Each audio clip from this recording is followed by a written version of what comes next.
पहले मुस्कान रघुवंशी ने अपने पति को मार के ड्रम में बंद कर दिया। वहीं आज ताज़ा जो मामला सामने आया है मेघालय का, वहाँ एक शख्स जिसका नाम राजा रघुवंशी है, उसकी कत्ल होती है और कातिल कोई और नहीं बल्कि उसकी अपनी बीवी है।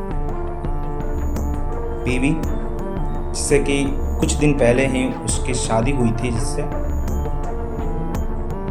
और शादी के कुछ दिन बाद ही ये कत्ल होता है। तो इसकी पूरी कहानी मैं आपके सामने ला के रखूँगा। जो कुछ भी मेघालय के उस सुनसान इलाके में हुआ वो दरअसल एक कत्ल नहीं था, वो चिता थी उस भरोसे की और उस प्यार की जिसको हम और आप शादी कहते हैं। राजा रघुवंशी का कातिल कोई बाहर वाला नहीं था, बल्कि कातिल तो सिंदूर के पीछे छुपा हुआ था,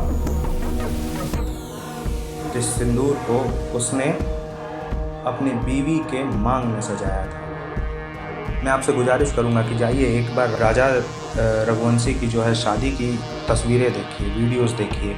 वो ट्रांजिशंस वीडियो जो उसने अपनी बहन के साथ बनाया था, वो चेहरे पे मुस्कान और आंखों में सपने, अपनी ज़िंदगी के अगले पैदान पे जाने की कोशिश और उसके सपने और आगे की प्लानिंग्स जो हैं वो कर रहा था।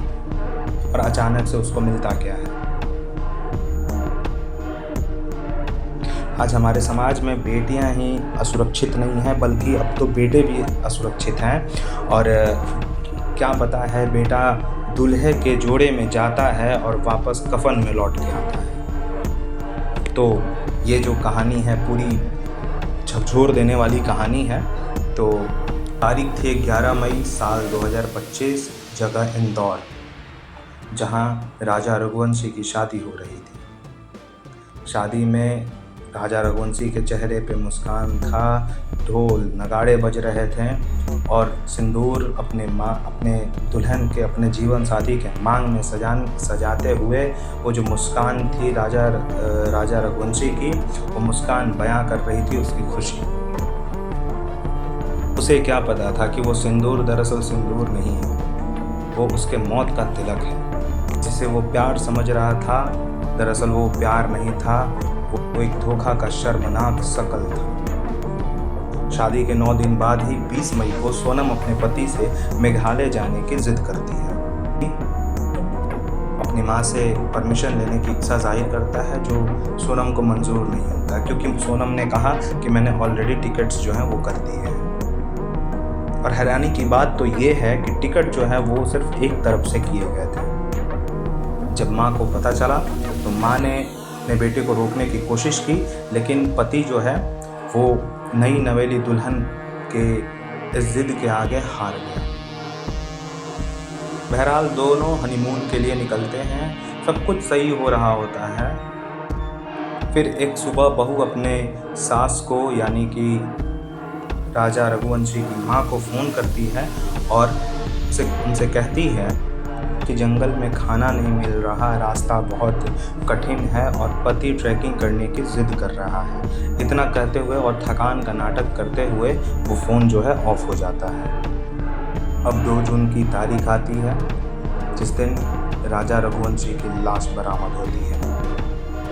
माथे पे धारदार हथियार की चोट होती है, गहने सारे गायब होते हैं और पास में सोनम के दुपट्टे पड़े हुए होते हैं। ये हादसा हर किसी को बेचैन कर देने वाला था। लोग आहें भर रहे थे, लोग अनहोनी होने का जिक्र कर रहे थे, लेकिन ये एक अनहोनी नहीं थी, ये एक सोची समझी साजिश थी। उसके तहत हुई ये हत्या थी। लेकिन ये सारे हादसे से पर्दा तब हटता है जब सोनम खुद सरेंडर करती है। 9 तारीख को सोनम ने सरेंडर किया। वहाँ के पुलिस का मानना है कि ये कोई घटना नहीं हुई है, ये एक सोची समझी प्री प्लान मर्डर था। और सोनम जो है वो अपने आशिक राजा कुशवाहा के साथ मिल के ये जो घटना को अंजाम दिया है, ये पूरी की पूरी घटना यही है। और इससे ज़्यादा शर्मनाक घटना बहुत कम होती है। बहरहाल आज के लिए बस इतना ही। मैं रवि सिंह अब लेता हूँ आप लोगों से इजाज़त। फिर मिलेंगे किसी अगले वीडियो में, तब तक के लिए जय हिंद।